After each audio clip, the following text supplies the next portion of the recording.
Hello and welcome to today's video. Today we are here. Once again, it's the racing debrief. And oh boy, um, do we have some things to go over today. So let's dive right into it. It's Talladega weekend, or it was Talladega weekend.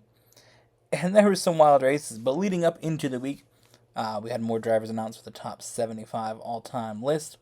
Ryan Newman, Sterling Marlin, Greg Biffle, Denny Hamlin, and Chase Elliott. Overall, I don't really have a problem with that list. I think Sterling Marlin's an interesting ad. If any of them are going to be like the most questionable, I'd probably say Sterling Marlin, just because he didn't really have that many wins. Winning Daytona 2 times is, winning Daytona 500 2 times, that's big.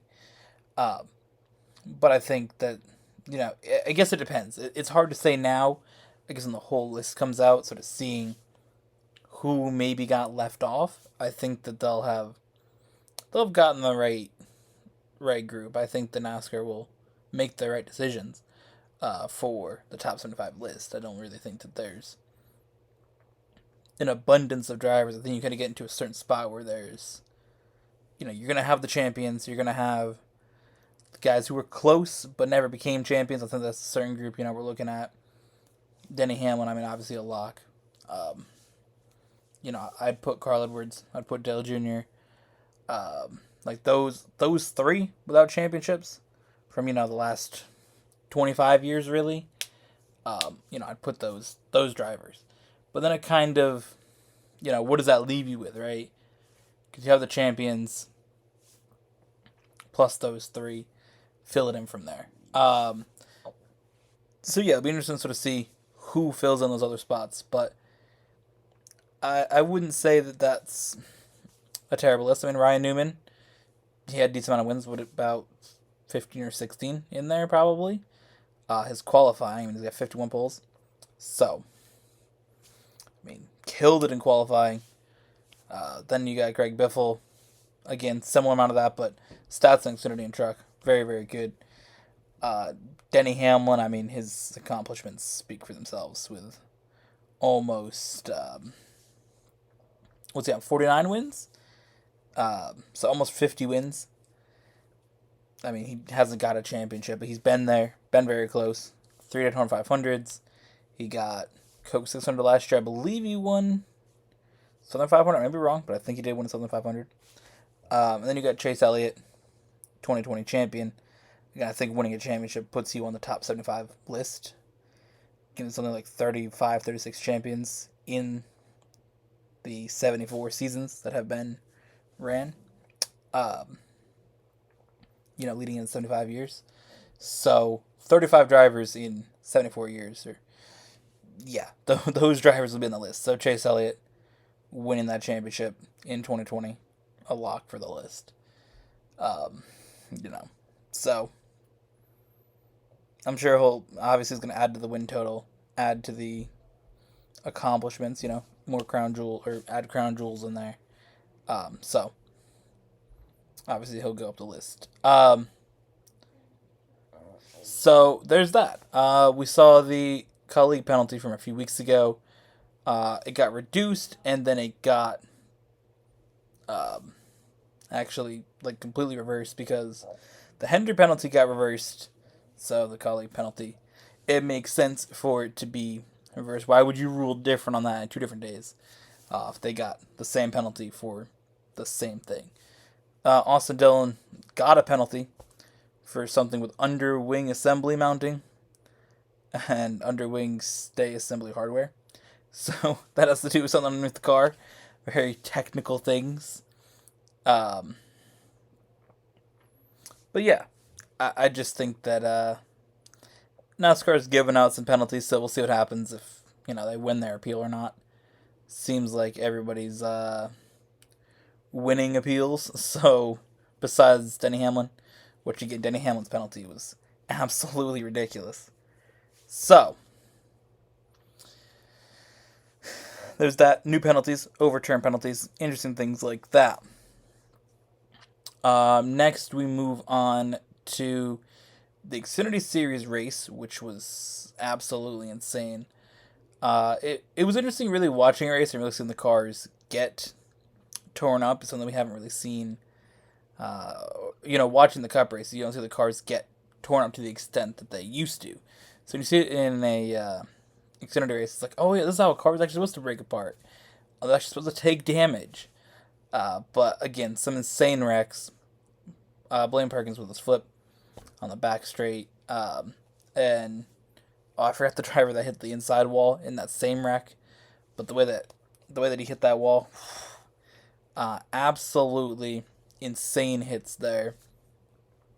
Just good that the car landed on the wheels. Blaine Perkins got out. Just went to hospital for precautionary things, but you see that's scary seeing a car flip down the back straight. So you go in. There's some more minor incidents. There's just a whole race full of crashes, and then finally you go into the end of the race. I think it was 6 to go, or 6 to go at the restart at least. But yeah, at the end of the race, Hemrick makes a bad block attempt on Shelton Creed, and Hemrick gets flipped over. Massive crash. I believe it was only like 7 cars that didn't get destroyed by the end of that. Hemrick just, cut down way too late. At that point, I mean, I get you're going for it, but just don't. You don't need to make that block. It doesn't feel necessary. I mean, I get it. Again, why you do, but it doesn't feel necessary to risk that crash. Obviously, he got slid upside down, and had to get his car turned up right before he was able to get out of the car, but he was all good as well. So, overall, Xfinity Series, absolutely wild with the crashes that we've seen in it. So, you go to Sunday, you go to the Cup race. It wasn't as wild, it wasn't as chaotic from that standpoint. You had a few minor spins, but a lot of it was just racing around. We'll get into a little bit more of that racing in a moment. But I want to touch on the Kyle Larson crash that he had towards the end of the race. And when the whole roll cage, that bar got pushed way in when Ryan Preece hit into the passenger side of the car. Again, Ross Chastain doing Ross Chastain things, overly aggressive, causing crashes, and, just doing dumb shit. That's just what he does. Ross Chastain just does dumb things all the time. There's not really a race that goes by where he doesn't do something aggressive, drive into somebody, and just cause an unnecessary crash. And this one here, people are going to say he didn't do it because they think that he's getting blamed for everything. That was definitely on Ross Chastain for making that move to the inside of Noah Gragson. Didn't need to make it. There wasn't a hole there. Why he sent it. Gragson smashes in the wall. Kyle Larson moves down trying to avoid it. Spins off the front of Kevin Harvick's car. He goes down towards the grass. Comes back up on the track. Ryan Preece slams into him very hard. It was a hard hit. And they showed the in-car of Ryan Preece. Oh, man. That was difficult to watch, to see how he just... The way he hit, the way his body moved. I would not be surprised if he did have a concussion. They said he was out of the medical center, but I would be very surprised. The way he hit, the way he moved in that seat was just insane. That's a wild in-car shot that I never want to see again. It looked so bad. He hit so hard. And into Kyle Larson, like, the bar of that car, the way it moved in, fortunately, he went up the track, nose towards the wall, because that was back towards the wall and he hit hard. That would not have been a good incident. But the way that bar moved in, I would be very surprised if NASCAR did not take that 5 car to examine it, to see what they can learn structurally for the car, because that was an insane hit, and I hope that they can learn something from it to make the car safer, because if that's on the driver's side door, that bar moved in a significant ways, that would have hit the driver. So you need to fix that. And hopefully they do, and I'm sure NASCAR will take approach to that. They take safety seriously. Sometimes they're a little bit slow to react. NASCAR always has been slow to react to safety things. But hopefully they'll look at that and say we got to make a fix. Because I mean they did with the next gen car, they made the fix with the rear end of the car. So hopefully they'll continue to improve that. Speaking of improving the next gen car, we're back again. We had this discussion last week for Martinsville. It was the discussion of what's wrong with the car. Obviously it's the lack of horsepower. It's the size of the tires, size of the brakes, all those things made it not good on Martinsville. Because the drivers could brake later, and then, when you go to accelerate, you don't have any more power because you're restricted. You have only 650 horsepower. Can't really do anything more with that. Can't burn up the tires. Tires are too big. Anyways, they're not wearing out. So, we had an issue at Martinsville. And the other tracks that see problems from the next gen car. Because the next gen car, don't get me wrong, mile and a half, absolutely brilliant. You took the worst tracks and made them brilliant. Road courses, it races well on a road course. I think that the old Cup car, though it made road courses very entertaining, wasn't built for road courses. So, this car is. It does work well on road courses. I think it races well. I think that the issue is that their main tracks, the main things we want to see in NASCAR, short tracks and Superspeedways. You want to see Talladega. You want to see Daytona. And then you want to see Martinsville. You want to see Bristol. You want those races to be good. And it's not. And my main concern is that we're going to see not the best race at North Wilkesboro when it comes to the short tracks, because everybody's going to want that track for over 25 years to come back. And if it doesn't put on a good show, I'm worried from that. But on the Talladega side of it, or Super Speedway side of it, Daytona included, I guess you can throw Atlanta in there for this. But these cars cannot pass in that situation that they're in. They're all going fast in a pack together. Now, before you could pull out, move some runs, make a third lane. Especially at Talladega. You'd see a third lane at Daytona is a little risky. The track's a little more narrow. Talladega, you got plenty of room to go 3 wide around the whole track. Again, Daytona, you can do it. A little more risky. Atlanta, you're not really going to go 3 wide there. But the third lane could never really form. It would form for a few laps. They get to the front. I know there was one point Ryan Preece got up to the front. He was side by side with Ty Gibbs, who was next to Ryan Blaney. So you had a moment there where it was 3 wide, but it did not last for long. Because you would see lots of times that car in the third lane, they get a run, they can move, cut in front of that first lane, and they'd be in a good spot. But you had to take that opportunity immediately. Ryan Preece had it and didn't take it. I think Ricky Stenhouse also had that opportunity and didn't take it.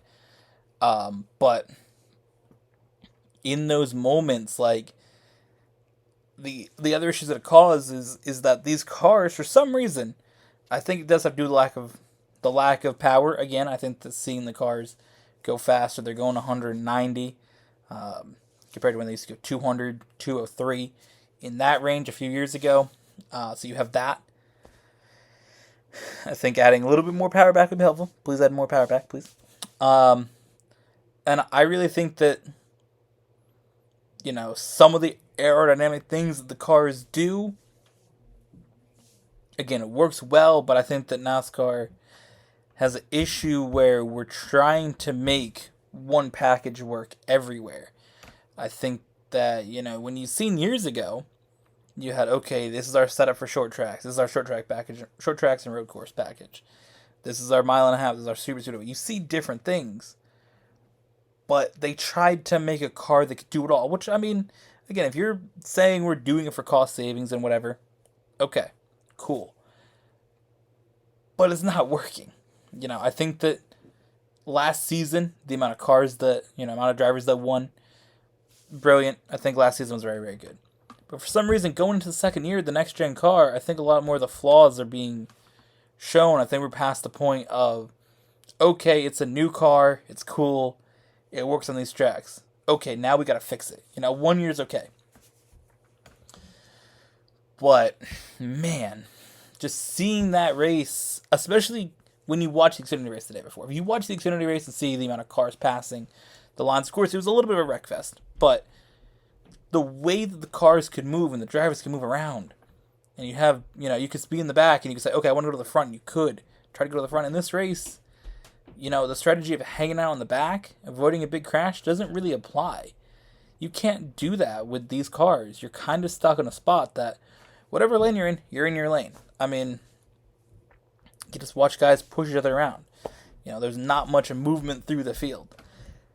And I don't think you want that at one of the tracks that is seen as, the most entertaining and one of the most appealing tracks to fans. I mean, again, it's Talladega. It's one of the most exciting races.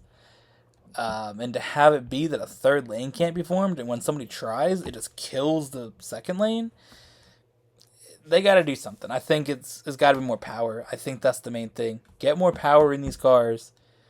And again, honestly, I try to remove some of those the strakes underneath the car. I'd remove it like they did at the short tracks. Remove some of that. That works at the bigger or the mile and a half tracks. It works there because the cars aren't packed together. But a big track like Talladega where they're packed together, you don't need to have that on the car. I just think that the next gen car isn't working at certain places that we want to see. Overall, we go to the end of the race though. Kyle Busch gets the win on the last crash. Bubba Wallace made a little bit of a late move. I don't think that it was entirely, something that I think, again, it was something he had to do. I think that he had to make that block. I think that it wasn't as bad as Hemrick's block from the day before, where he just straight up drove down the track. I think that, Bubba he moved up just that much earlier. It would have been fine. He moved up. Everybody basically crashed behind. Kyle Busch takes off. Gets a second win. Wins at Talladega for the first time since 2008. Yeah, I mean, Kyle Busch, I didn't expect Kyle Busch to win. I was just going to the race, I'm like, damn, what happened to Kyle Busch? Like, he started killing it at the beginning of the year.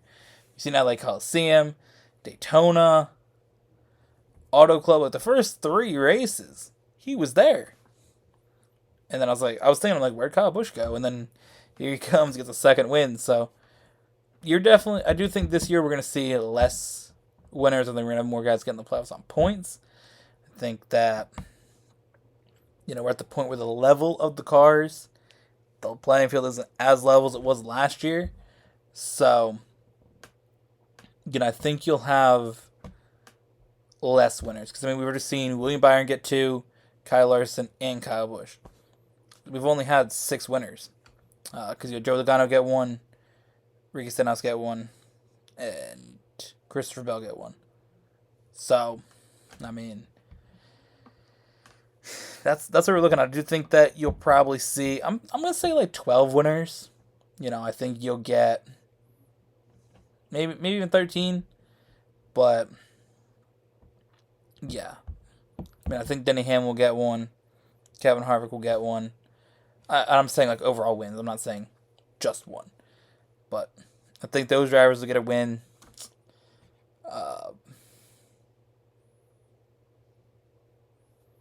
Yeah. Those are the 2 I can think of at the moment. I'm sure NASCAR will give Chase Elliott a win at some point. You could throw him in there. Ty Gibbs are running pretty well. Maybe he'll get a win. So, overall thoughts on Talladega. It was a fun weekend. I enjoyed it. I'll admit I took the day off from work on Saturday with anticipation of the Talladega Xfinity race. I've done that for a few races throughout the year. I was like, I gotta have this day off to make sure I can watch the race. But, yeah, I was kind of just disappointed by the lack of the 3 wide. That was really my main issue. I think the rest of the race overall wasn't terrible. I think the lack of ability to go 3 wide, though, needs to be fixed. So, I'd say overall Talladega, decent race. Not super goated Talladega, not super terrible. It's kind of like how I felt about Martinsville. It wasn't terrible, and it wasn't great. Or it wasn't terrible, it wasn't great. There we go. Yeah, again, had this race run with the ability for more guys to move around, I would have been all over the way that they were going. I think that racing without the crash until the very end, brilliant. All right, into our F1 segment. Again, this is a series that features both racing series. I just happened to start a racing discussion series the week that F1 took a month off because there was no Chinese Grand Prix. So I had no replacement for it. So again, F1's back. Azerbaijan Grand Prix is coming up. Looking forward to that. I think that's going to be nice to see some F1 cars on the track. I believe Mercedes is bringing some big upgrades. So, we'll see what they do. How that works out for them. Of course, this is the week we're seeing the sprint changes with qualifying and all that stuff. I believe it does start in Azerbaijan. I may be completely wrong. I haven't seen anything officially confirming it, actually. But I'm pretty sure we're doing qualifying sprint race. I'm going to check the app right now. Pretty sure that's what we're going to see. Or are we not going to see it? The app still says race and sprint and all that stuff. But I thought that was confirmed for Azerbaijan. Either way, we do have a sprint either way coming up, whether it's that format or not. This is still showing me that it's not, but either way, we'll have a sprint and an actual race. So we'll get a decent amount of content to discuss. I believe we got. Is NASCAR doing all 3 series? Let me see. Next week's video could be wild. I don't know if trucks do Dover. They don't. Okay, so we got an Xfinity race, Cup race, and then we have F1 Sprint and F1 Grand Prix. So, decent weekend. I'm looking forward to it. So, yeah, F1's back. And, yeah, that's that. So I hope you guys enjoyed. I'll see you guys in the next one.